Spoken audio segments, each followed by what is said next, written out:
Улицы – это кровеносные артерии города, на которых развилась своя культура.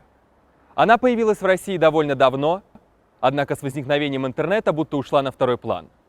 Несмотря на это, сегодняшние представители уличного искусства часто становятся всемирно известными творцами. Мы хотим не просто увидеть, как районы и кварталы становятся батутами для быстрого и долгого прыжка вверх, но и как сегодня живут стрит-лайф-креаторы.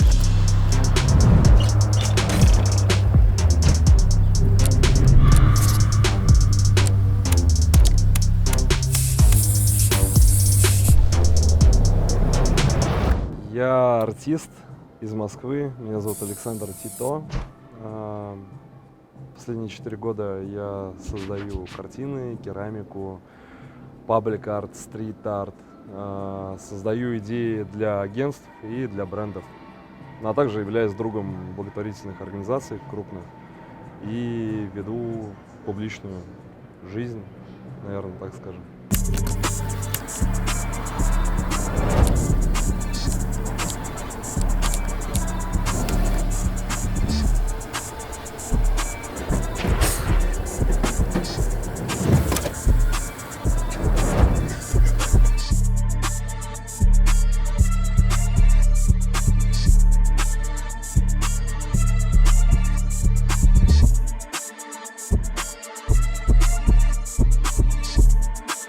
Наверное, я сходу задам главный вопрос всего этого выпуска: граффити или стрит-арт? Как правильно называть предмет нашего разговора? Я думаю, что уличное искусство, стрит-арт. Ну, думаю, скорее стрит-арт. Потому что уличное искусство — это такое немножко другое. У меня стрит-арт — это стикеры, барельефы, инсталляции. Для тебя стрит-арт — это хобби или способ заработка? Нет, это хобби. Просто, во-первых, я это сделал, я интегрировал рекламу в стрит-арт. То есть у меня нету там прямых ссылок каких-то в моих работах, но я их подписываю. И люди, которые находят этот арт, они в дальнейшем знакомятся с моим творчеством, да, которое вообще о другом. Чертик, которого видят на улицах, да, это такой, это сейчас аватаром называют. Например, да, это просто персонаж, как личная подпись.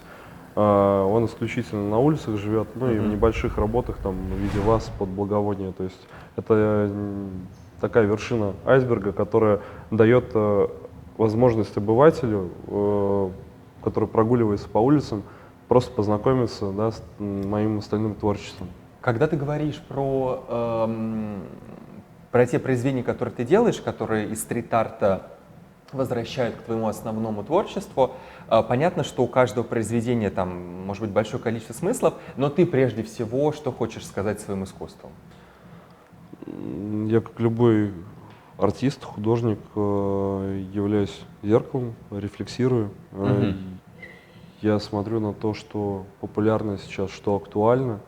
Говорят, что очень плохо плясать под дудку зрителя, да, и пытаться угодить. Я ни в коем случае это не делаю, но тем не менее нужно быть актуальным. Да? Я понимаю, что да, можно выучиться, пейзажи писать красивые, да, там, или как стать маристом, как Айвазовский. Но сейчас пейзажи просто не популярны, да, и я, например, лично не понимаю, зачем мне незнакомого человека портрет вешать, да, какого-нибудь депутата, может, да, там, как раньше в Советском Союзе вешали себе Сталина портрет. Я не понимаю. Ты сказал, не популярен пейзаж, а популярен тогда что? Если не пейзаж, сейчас, то что? Абстрактные работы, да, вот, кстати, тоже, казалось бы, легко абстракцию написать.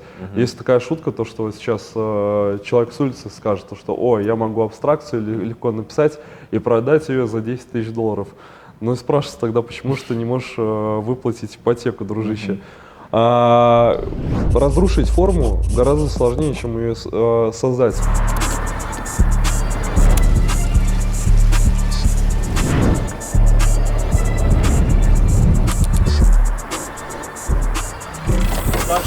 Алёша Арт.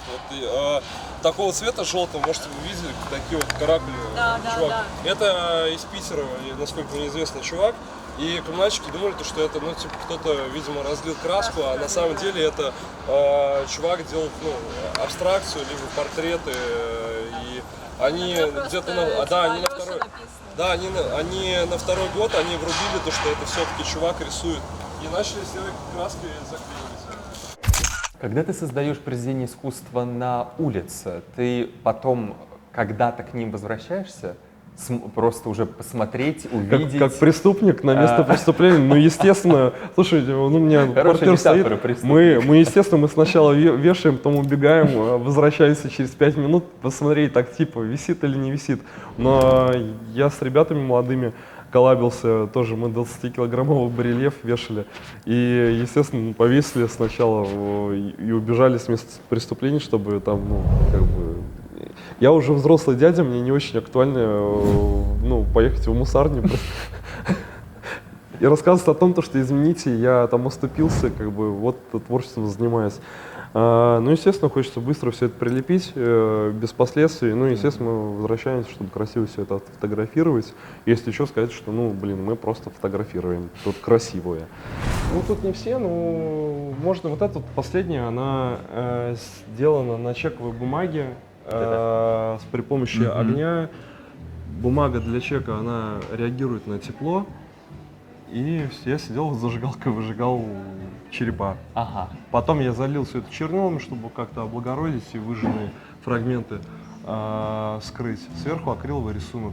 Я не буду рассказывать про концепцию, но, в принципе, тут немножко как бы есть ясность. Не буду запикать, ну, короче, тут совершенно случайно совпало то, что цвет на переднем плане, это никак к действиям нынешним не относится, просто вот, ну, создал макет, не подумал, сделал, а потом уже начали люди писать то, что это, типа, про детей и так далее. Нет, я просто про... Просто про детей. Просто про детей, да. Так. Здесь и смерть, и рождение, и вообще очень много фигурирует таких отсылок к жизни и смерти. Круговорот такой. Да, в моих работах. Здесь очень просто мне нравится техника, потому что, ну, я сколько это крутая техника. всего видел, на бумаге никто ничего не выжигал. Ага, то есть это, можно сказать, одна из первых работ Ну, в этом жанре. Наверное, пока я такого В просто не жанре встречал. выжигания. Так, не переставай быть хорошим человеком из-за плохих людей. Это текст я взял с ранней работы. Был бум, по-моему, год назад, когда брали картонные коробки и просто каракулями писали на них всякие месседжи. Были художники, я не знаю, сейчас работают, не работают, ну, короче говоря, они всякие такие вот фразы, статы писали на картонке карандашиком, маркером, либо баллонами и выкладывали. Людям это очень нравилось, и я подумал, типа, нужно это адаптировать в свое творчество.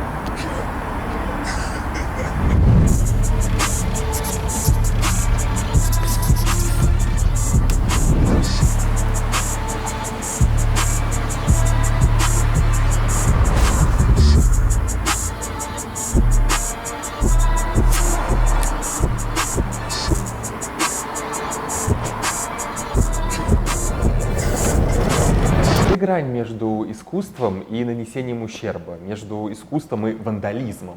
И вообще она есть? Нужно Я стараюсь не трогать исторические здания, памятники. Я не трогаю ни в коем случае православные храмы, мечети и прочие места. Стараюсь... Ну, наверное, все. Муниципальную собственность мы, конечно же, не щадим, но я, по крайней мере, стараюсь это, ну, более-менее гуманно делать, например, барельефы.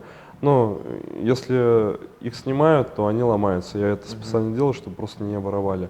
А так они легко снимают, следов не оставляют. Просто, ну, оно висит и висит, если кому-то мешает, ну, подошел, снял. Краской я особо не пользуюсь, ну, потому что она действительно может ущерб принести. Малый бизнес я не трогаю. Например, кто-то любит зафаршмачить витрины. Такое я не делаю. Не то чтобы я осуждаю, просто, ну, я работаю с бизнесом, и чаще всего это, ну, мои сверстники, даже и люди помладше открывают, ну, не на последние деньги, но с собственными силами, и я просто понимаю, каким это трудом дается. Корпорации мне не жалко. Знаете, самое что ужасное, короче, когда сливаешь, моментально с пота прибегают школьники всякие с рюкзаками вот такими. и свежие работы себе на память носят. Очень обидно. Мы пришли нашей студии к выводу, что это фан-база просто, ну, когда вешаем, мы не снимаем свежие работы, потому что если ты это выкладываешь в соцсети, кто-то прибежит и обязательно себе это все прикарманит. Вот. Ну, как сувенир, вот, потому что работы подорожали за последние пару лет, и люди хотят себе вот оставить кусочек. Я все-таки увожу культуру того, что плохо заниматься, ну, если ты не коммунальщик, если ты там, тебе это никак не мешает, это просто вот, ну, проходил мимо и увидел классный стрит-арт, это как цветы срывать, например. Ну, почему все осуждают теток, которые приходят на клумбы и срывают себе там тюльпаны, либо нарциссы, да, хотя это для всех, это для людей высаживается, чтобы было красиво. Также и стрит-арт, он есть абсолютно разный, есть красивый, есть там не очень, но это делается в первую очередь для того, чтобы и про себя рассказать, и людям показать, да, когда это красиво или несет за собой какой-то посыл. Я считаю, что это должно максимально долго висеть и транслировать вот какую-то вот историю. Есть люди, которые это уносят и радуются искренне, то что ура, там я прошел какой-то квест городской, и вот у меня есть сувенир, но это я осуждаю. Слушай, Да. если бы у тебя не было никаких ограничений, стикер любого размера, объект любой длины, формы, сложности, что бы ты создал? Я давно мечтал сделать надувную фигуру, как на фестивалях используют в День Благотворения, и я это сделал. А, ты сделал, все, мечта. Ну нет, почему? Слушайте, у меня всегда, ну, я что-то одно выполняю, у меня появляется еще 10 других, ну, желаний каких-то, и, я себя этому научил, и сейчас, например, мне хочется все это масштабировать, еще больше и больше делать, и работать в объеме. Стикер все-таки он будет существовать, жить, но я такое решение принял. Я себе сделал неплохой бэкграунд уличный, и, скорее всего, этот год станет последний, когда я на улице работаю. Потом, ну, Прощание с улицы. я буду появляться, да, ну, «Прощание славянки» мы играть не будем, но в таких масштабах, я думаю, что перестанет существовать, потому что, ну, нужно давать дорогу молодым. Просто там как новый этап начнется? Новый этап, да. Я себе сделал неплохой... А что дальше, что после уличного? Что после улицы? Я очень аккуратно смешивал сейчас улицу, галерею, коммерцию, и хочется все-таки больше, ну, выходить на международный уровень и делать, если как бы и на улице что-то будет появляться, то это немножко в других проявлениях. Мне очень хочется больше сделать упор на паблик-арт, легальный, но оставить как бы не кастрировать свое творчество, да, оставить все те же самые формы, но в проявлении, да, таком легальном, масштабном. И легальное проявление — это пространство музея или... И музею, да, в том числе. Мне очень хочется с парками работать, ну, с публичными локациями, где большой трафик людей, и делать там большие объекты.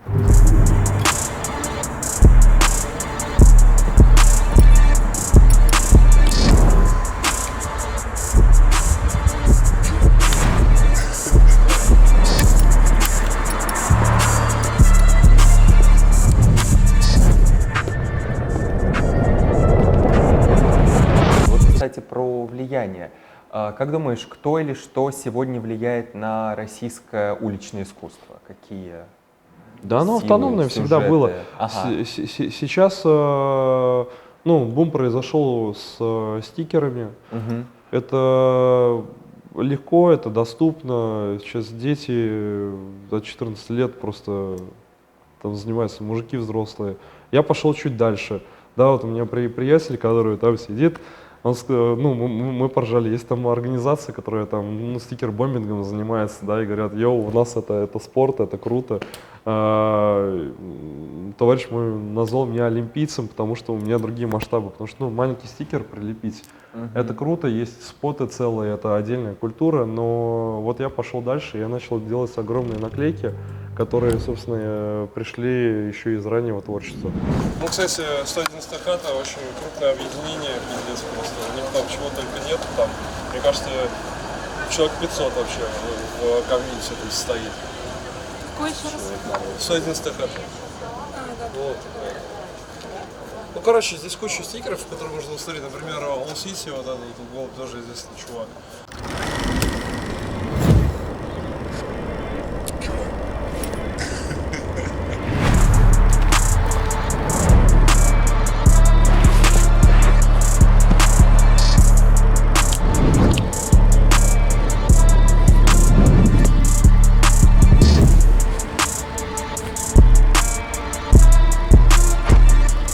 Ошибка молодых, то, что хотят всего сразу зарабатывать, там, как большие состоявшиеся художники, там, выкатывают по полмульта за работу. Никто, естественно, не готов за ноунеймы платить такие деньги.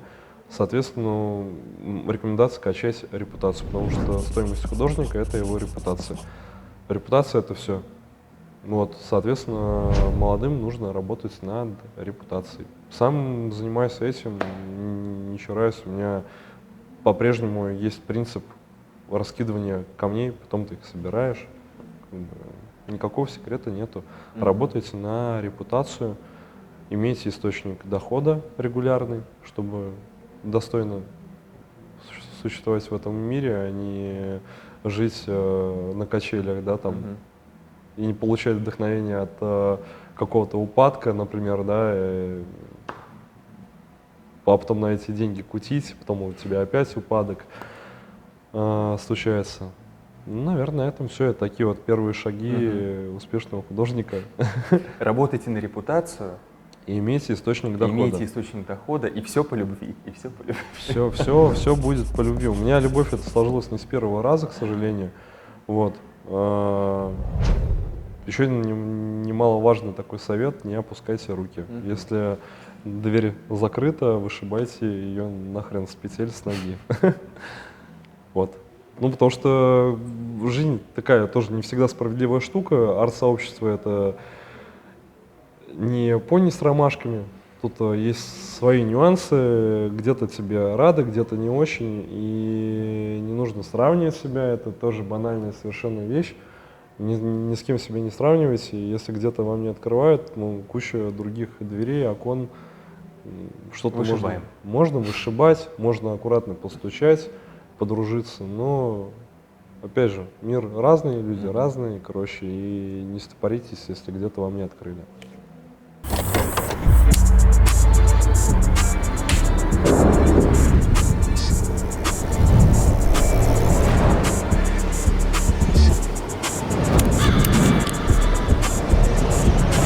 Мало просто увидеть город, его нужно услышать, прочувствовать, попробовать на вкус. Увидимся по ту сторону улиц.